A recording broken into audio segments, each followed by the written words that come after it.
Hello Floss Tube and welcome to the first video for my 2024 Stitch Along, a celebration of colour. I'm Ros Clark, this is Ros Clark Craft. You can find me on Instagram and also on Etsy under the same name, Ros Clark Craft. And I was going to say welcome to my 2024 Stitch Along.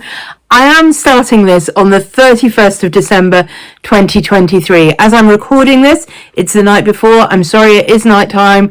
The lighting is rubbish. There's not a lot I can do about that at this point.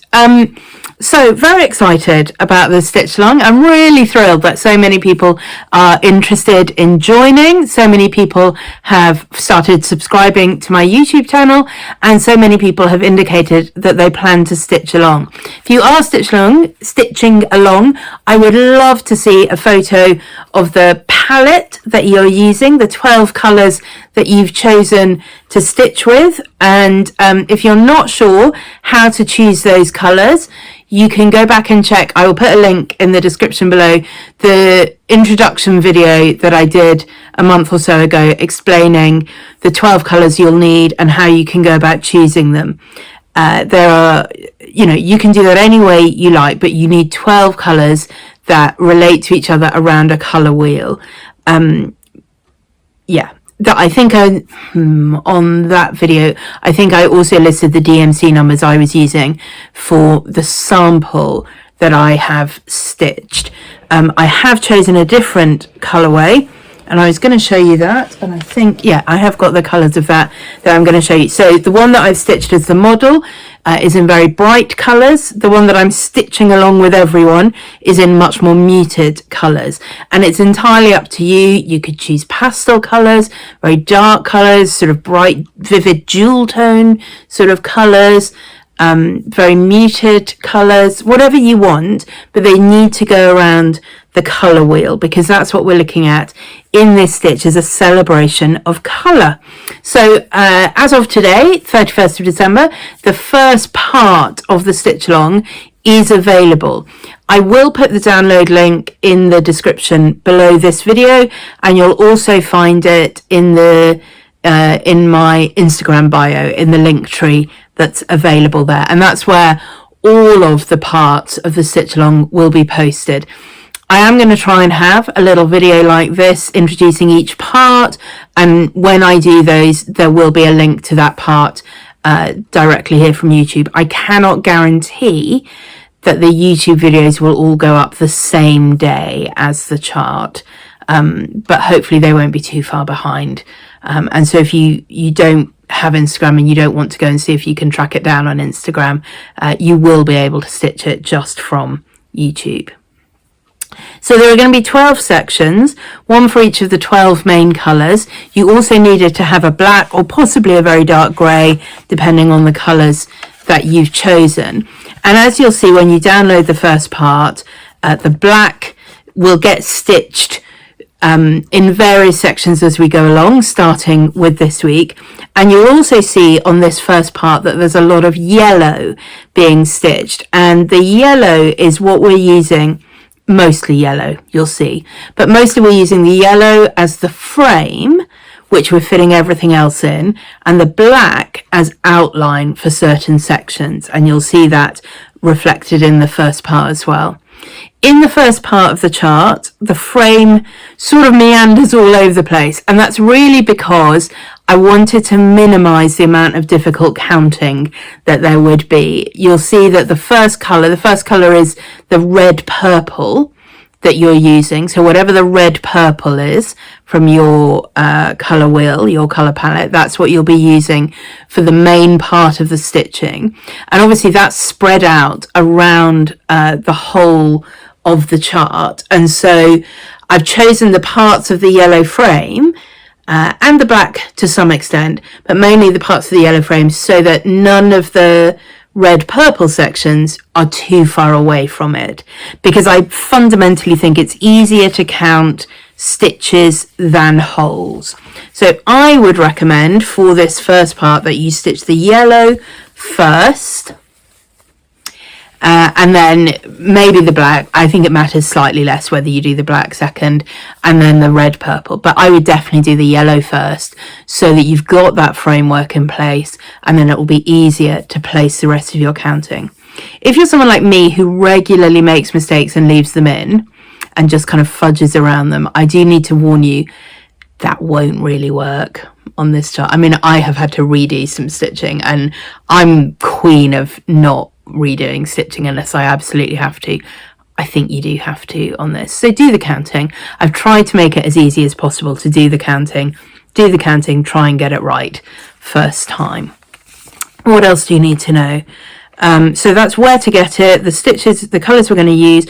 The chart that you've got for the first part, that takes you the full width of the chart and all but 2 stitches in the height. There's 2 more stitches that will go below what you've stitched. So it's almost the full size of the chart across and up and down. So you'll be able to tell confidently that you've got enough fabric.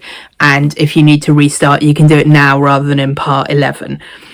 So I think what I'm going to do is I'm just going to show you my colorways. And then I want to talk a little bit about some of the inspiration for this. So first of all, here we go. Oh, and yeah, here we are. So this is the original colorway that I've stitched in. And it's all in a mess because I've not carefully sorted out my floss drops beforehand. I did show this certainly on Instagram. I think I might have showed it in the original video. But anyway, so these are all, like I say, in DMC. So we've got black. Then this is my red purple, this kind of pinky one. Let's put this, I've got at least some fabric I can put behind this. So yeah, the black, the red purple, the red orange,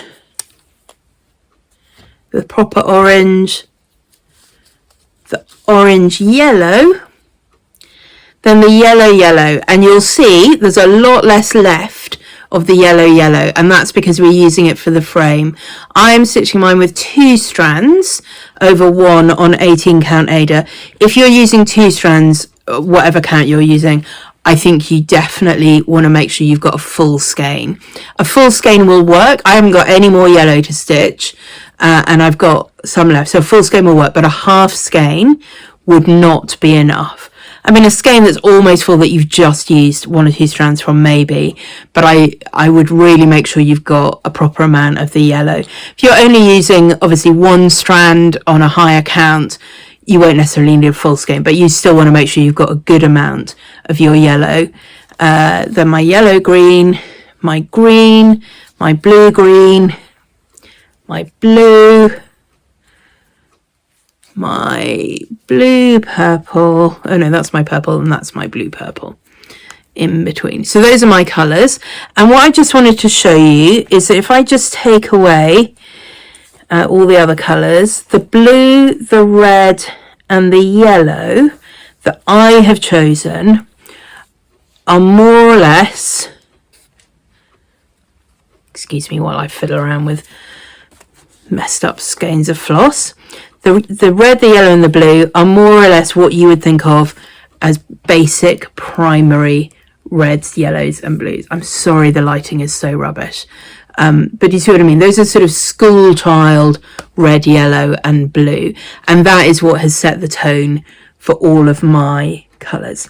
I know what else I was going to talk to you about at this point. If you're still having struggles putting together your colour wheel, one thing that I think is worthwhile doing, and I'll show you my other colour palette in a moment, and I did it for that. I didn't bother for this because I was pretty confident about this.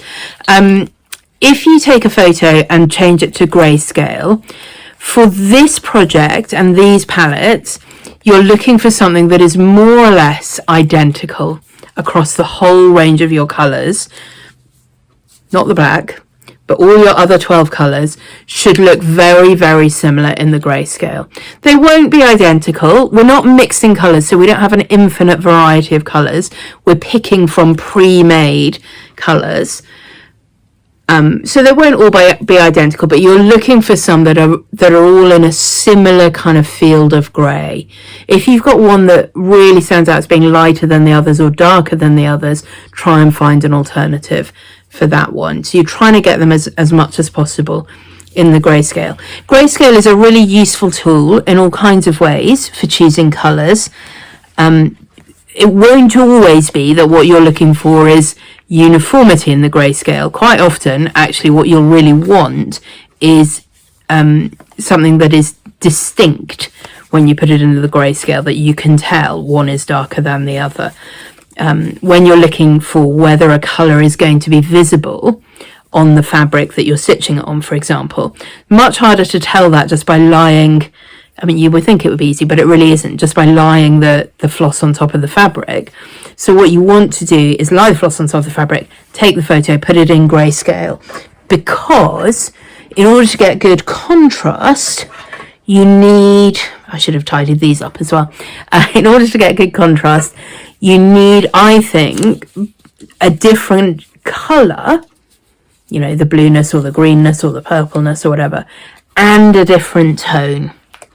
That is dark or light, or a different level of saturation. At least two of those, I think, you need to be able to distinguish in order to be sure of being able to see the good contrast when you're stitching. If you follow me on Instagram, you will have seen this palette already, and it is a combination of Roxy Flossco, Classic Colourworks, Gentle Art, and Anchor floss. I have got a pretty full collection of Anchor, and it is a really helpful tool in this sort of colour palette.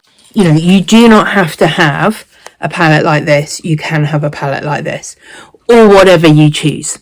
You just have to have 12 colours that go around the colour wheel. And I'm stitching this second one that I'm doing in those more muted colours on, here's my actual start, there we are.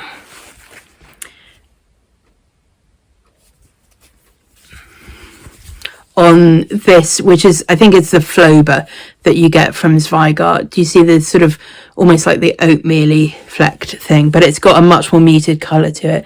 If you're still choosing fabric, I do think you want to go for something that is neutral. For my first colour palette, I went just with bright white, because that's what will work with those colours. If you are going for something more pastel or more muted, you certainly could consider a dyed fabric. Something like platinum, Zweigart Platinum, I think would be a really good choice if you're doing sort of slightly cool tones, pastel colours, that kind of thing. Mine, which is sort of warm and still quite rich, I'm going to try on this. But even here, I'm slightly wondering if I've gone wrong, because I think I've used two different colours where I should only have used one. I need to start that again. Anyway, yeah, so check your colours in daylight, check your colours in a grayscale photo, and then if you are happy with how the colours go so that it feels like they go evenly from one to another around the wheel, go for it. Right, that's where I think I wanted to start with all of that. I wanted to talk a little bit about one of the inspirations for my chart. As we go through this series of 12, I'm going to do various different things in these videos. I will be showing you, and I really apologise. I meant to take photos at every stage, every part of the stitch along that I could show you, and I have done, except that I cannot find the photo of the first part.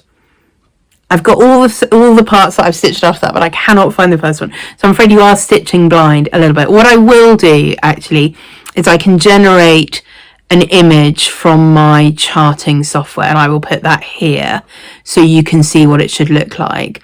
I do want to give this warning now, and I'll try and remember to give it again next time. Do not try to stitch from the photos of my stitching. I make mistakes. Who would have thought? So don't copy my mistakes. And I also deliberately made some changes. Part of the point of stitching the whole thing beforehand was to see how it was going to work and whether there were changes I wanted to make. And I did. And it wasn't always clear that I was going to make those changes while I was stitching that part. It might be 2 or 3 sections further on before I was like, actually, I need to go back and undo that little bit. But I was not undoing the whole stitching to go back and have perfect photos of each section. So always stitch from the chart, not the photo, and you can't do it at this time because there isn't a photo anyway. But hopefully you should be seeing something up here that gives you an idea of what you're aiming for in this first part.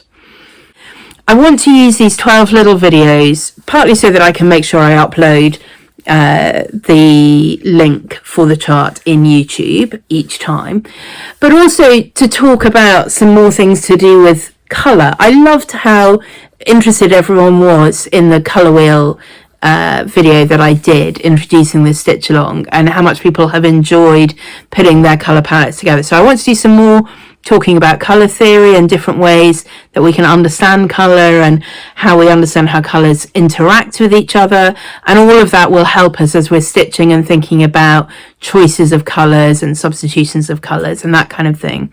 I also want to talk a little bit in some of them about colours. I have several books on the history of colour and colour theory and combining colours, how you put a good colour palette together. So I'm going to use some of those resources to share with you as well. And then the other thing I wanted to do in a handful of the videos is talk about some of the artists whose use of colour really inspires me. And we're going to start with the one whose work most directly inspired this stitch along. And that is the artist Piet Mondrian. So Piet Mondrian was Dutch. He was born in the late 19th century and lived until middle of the 20th century.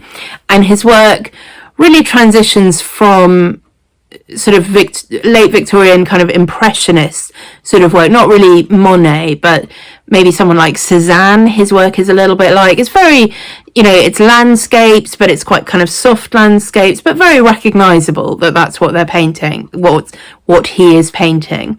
But his work really develops from that. So I'm going to try and put some images here, and I hope they will illustrate what I am talking about. I've got them on the screen in front of me to remind me as I'm going through, and I hope you'll be able to see some of those there. And I will certainly leave links below if you want to go and look at more of his images. So he starts with what you would just recognise as landscapes, but kind of in an impressionist art. And then he really fixes on trees, and his trees become more stylised, I guess, is a way that you might think of it. I think he's sort of influenced a little bit by I say he's influenced by Cubism. I don't know whether he actually was or whether he came before Cubism. Not an art historian. But the picture that I've got here, for example, you can see it's a tree. In fact, I've got two here. So I've got one that's a 1911 tree. And you can see it is recognisably a tree, but it's beginning to be quite stylised in the way that those branches are being depicted.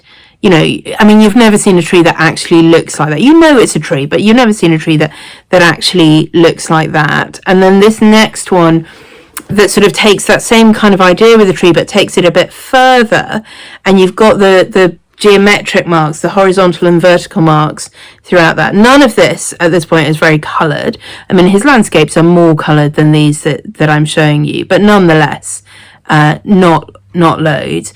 And then he begins to abstract his trees even more. Let me see which one I was going to talk about. So they almost don't really look like trees anymore. You can sort of just about see it if you squint your eyes and know that that's what you're looking for, but not really. And they end up where the geometric lines are the thing that really matters, and it's all horizontal and vertical. And they become, as he goes through this sort of stage in his career, they become less and less organic and more, drawn with a ruler, straighter and straighter. And there's use of colour in there, and it's still quite an organic use of colour. Still quite tree in the way that he's using colour in some of these. It's not a limited, it's kind of limited in each painting, but he's not, he has some with blues and reds and pinks and greens, and, he's sort of using colours, but not all in one place, admittedly.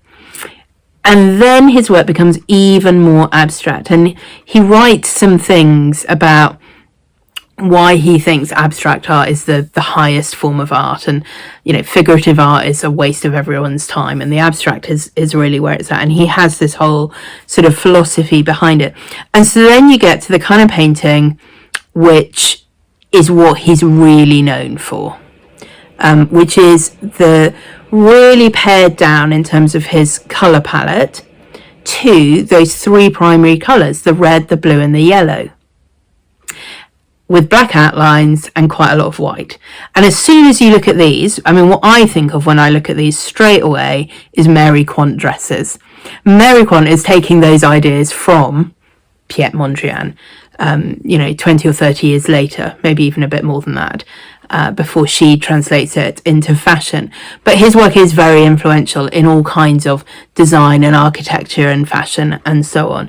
And these sort of paintings with this geometric shape, the red, the yellow and the blue, very, very recognizably Mondrian. That is what he is really, really known for. But I want to take us to the sort of later stages of his career. So he is Dutch. I think he lives in France for a while. But in 1940, I think, certainly in the Second World War, he moves to America. He moves to New York, and he dies just about the end of the Second World War in New York. And he paints this whole series of paintings there that are, you can see that they're his, you can see where they're coming from, but they've got a really different feel to it. And they feel like New York. They're very influenced by the New York grid system of streets. And they're also very influenced by jazz. So he begins with these sort of lattice work things, and they're literally just strips of paper, I think, that he sort of arranges like this. But we end with, and I think there's a series of these, I don't know how many there are, there might not be loads, but there's more than one. And I think there was at least one that was unfinished when he died. And these are the Boogie Woogie paintings, and this is Broadway Boogie Woogie. And you can see those yellow strips of lattice have become yellow. I mean, they are literally, I think, meant to be like roads with little things along them that are like cars, and the junctions and so on. And that is what I've taken as the framework for the Stitch Along piece. It's got this yellow framework inspired by Mondrian, and you'll see in the bit that you've got to stitch in part one, there are parts that go along that framework that are in a different colour, and there are parts where you've been asked to leave gaps because they will be in a different colour as well. And obviously, we're not building a street map in the way that he was. We're not putting in cars and buildings, but we're just taking that idea of the yellow framework with the colours to build our colour celebration and exploration. So that's Mondrian, and he stuck very much, like I say, towards the end of his career with this very, very limited primary colour palette. We are not sticking with primary colours. We are going to the secondary colours and the tertiary colours, so that we've got our colour wheel of 12.